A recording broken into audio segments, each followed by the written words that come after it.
Hey everybody. Okay, so in this examination of the little horn and all of this in the book of Daniel, um, it kind of ties into the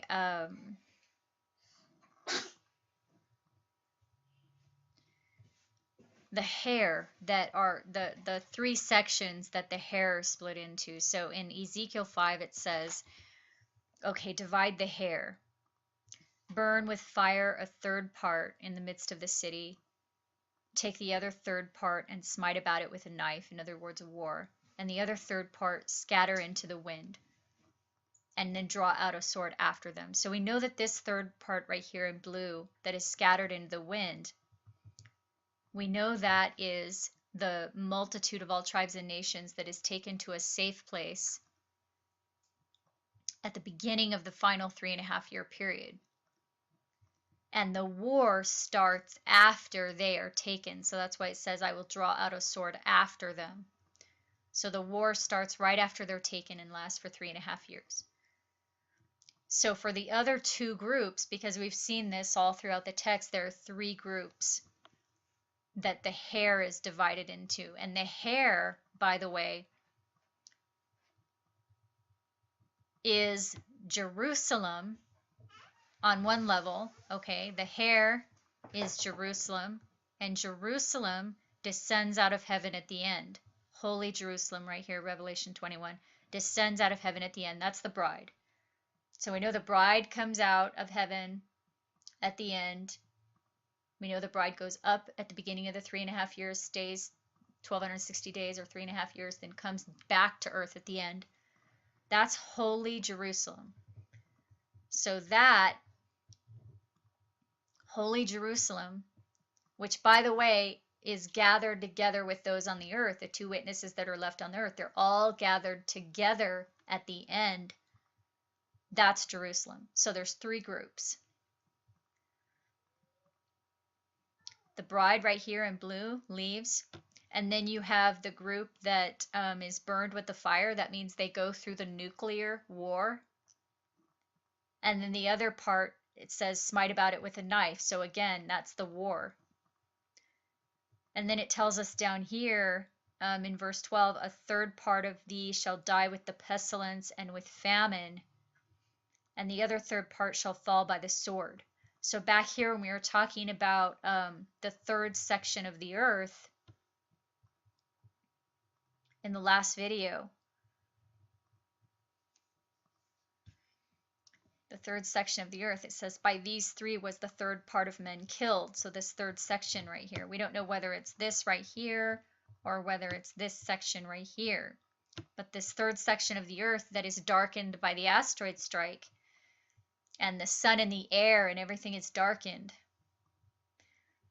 they will die by the fire, which is the nuclear event, the smoke that rises out of that pit and darkens the sky and poisons the air, and also by the war right here, the brimstone from that the army that comes out of Iraq. So this in Ezekiel 5 is confirming that for us. So the bride will be taken up, and right after that, the war, that's when the that appears to be when the asteroid strikes as well, because right after that, the war happens.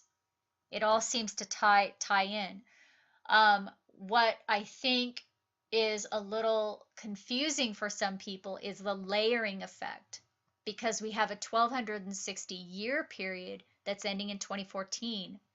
But that may also start a final 1260 day period, because we know that asteroid strikes at the end of a 1260 day or year period. We just don't know which one.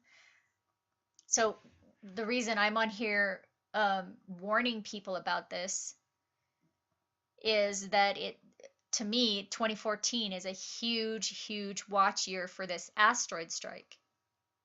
And I've explained why in my other videos. So if you haven't watched those, check them out. They're linked below in the description box. But anyway, this seems to confirm that the bride will be taken up.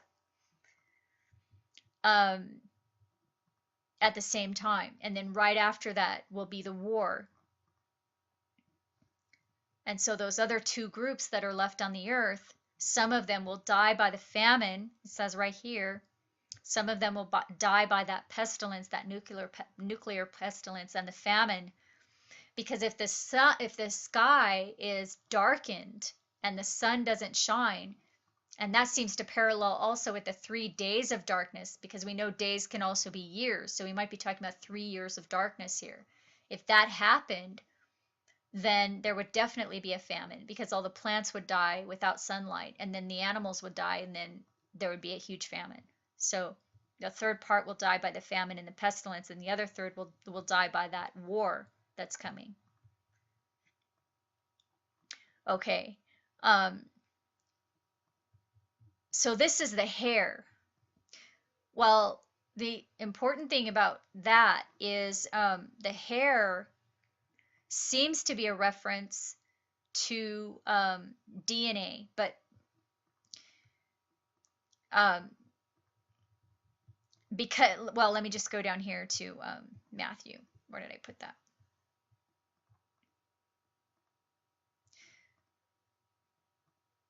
I'm sorry, it's Luke. Luke 21. In Luke 21, it says that the hair, it says a hair, here it is. There shall not, but there shall not a hair of your head be lost or be put out of the way entirely. That's what this word means right here.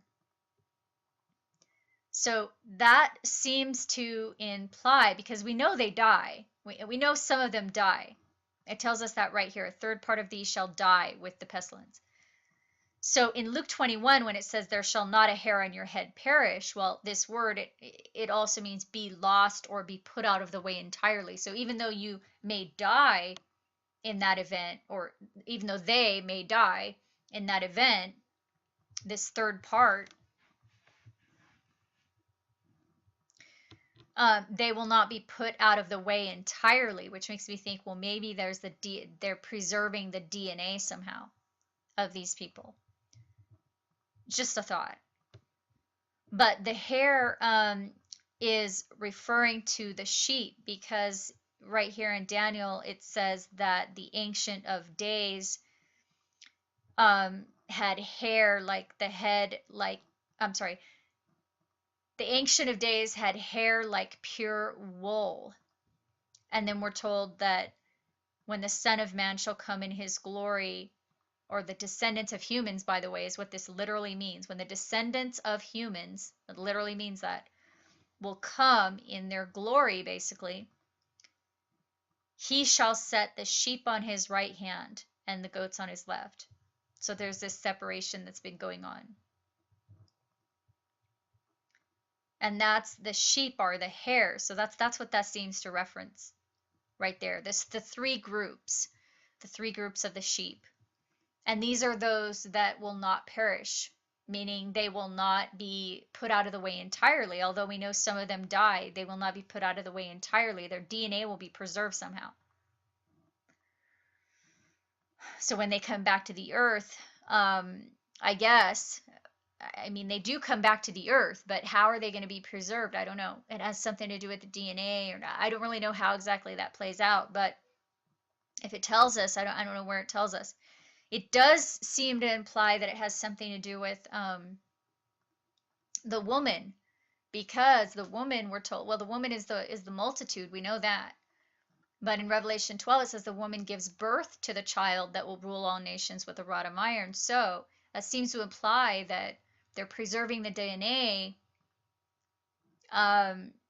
through the multitude of all tribes and nations that is taken to the safe place. But again, those that are left behind, not all of them die, but some of them do. So it says, it also says, take a few and bind them and cast them into the midst of the fire. Therefore, for thereof shall a fire come forth into all the house of Israel. So the few are of the house of Israel, and they are the ones that will be bound. Okay, now wait a minute. What are we talking about here? Are we talking about the whole country of Israel in the Middle East? No. These texts were written long before that country ever existed. We're not talking about literal countries or cities on the planet. They're not these are not literal places. But I'll tell you what this is. Israel. And remember, this is referring to the tares. It says bind them in bundles to burn them. We talked about that in another video just recently, a couple days ago. So the tares will be bound in order to burn them. And it tells you right here that the tares are few in number. Those that will be bound, they are few in number. Okay, compared to the whole number, I mean, we're talking about billions of people on the planet here, so few is not, you know what I mean? Few compared to the total number of people. Those that are going to be bound are few. Well, that's kind of encouraging. But who is it? It's those that are of the house of Israel. Well, this is symbolic as well. Again, it is not the country in the Middle East. It has nothing to do with religion, okay? We know that already. We've talked about that. This has nothing to do with religion, and it has nothing to do with nationality. It has nothing to do with race, anything like that. So what does this mean symbolically, this Israel? Well, we can tell by looking at the meanings of the words. So we look at the Hebrew words, and we can see that is may refer to the ISSA. Well, ISSA is the Hebrew word for woman. So remember, it was a woman that they're using the word woman to describe Babylon the Great that will be utterly burned with fire. Okay, just keep that in the back of your mind. The word Ra, the Hebrew word Ra, right here, it means bad. And the Hebrew word El means God. So bad, God.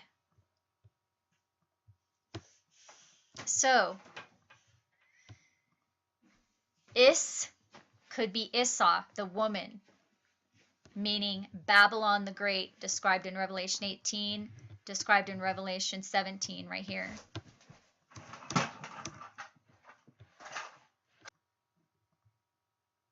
So the woman was sitting upon a scarlet-colored beast having 7 heads and 10 horns, called Babylon the Great. That woman is called Babylon the Great.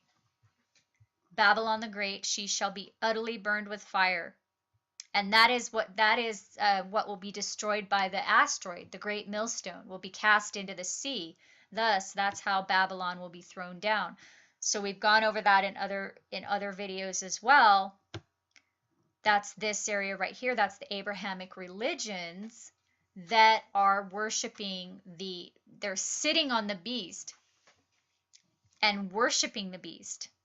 So I talked about that in the other videos as well. Right here, the Yehovah from the Old Testament it's a name that was invented, but the texts were changed by the Roman Empire. So this Yehovah God became it was a bad God. I mean, this person did a lot of really bad things. Anybody that's read the Bible knows that. But it tells us right here that Yehovah is the beast. So some of these codes that were in these texts originally have been preserved, and they survived through that tyranny of the Roman Empire when they changed the text and they changed the times and they changed the laws and all of that. But some of these codes are still in here. So it says, I am the Yehovah from the land of Egypt. I will be unto them as a lion, a leopard, and a bear. I will devour them. The wild beast shall tear them. Then in Revelation 13, the beast was like a leopard, a bear, and a lion. So it clearly tells you right there, Yehovah, the Lord of the Old Testament, was the beast. And those that are worshiping the Lord of the Old Testament are the Abrahamic religions. This is them right here. So this corresponds to the woman, or Babylon the Great. Okay, and that tells us where the asteroid is going to hit, because that's what it's telling us. It says the asteroid is going to destroy Babylon the Great. She will be burned with fire. So not only will that asteroid hit, but it seems there's going to be this nuclear event that's going to happen as well. So in the actual word Israel, right here, where it says, okay, I will cast them into the midst of the fire. Who? The tares. They will be bound. They will be bound and cast into the fire. They are the house of Israel. A fire will come forth into the house of Israel. So who's the house of Israel? It confirms what we were talking about in the other video. It's the woman sitting on the bad god. That's the house of Israel.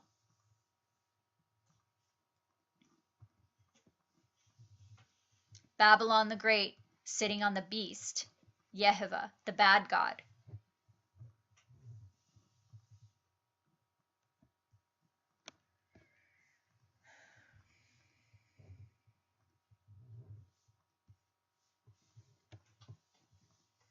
So we talked about this in the other video.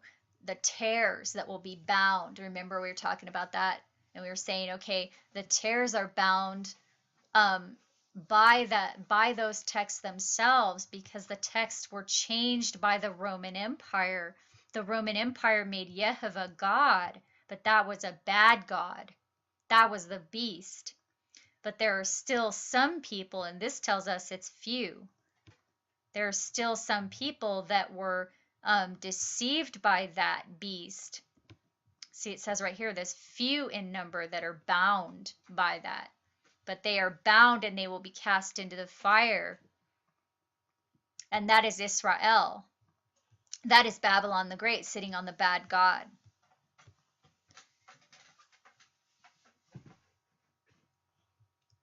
So that's more confirmation for some of the stuff that we were talking about before. So I just wanted to share that with you guys, and I hope you're doing well, and I'll talk to you later. Okay, bye-bye.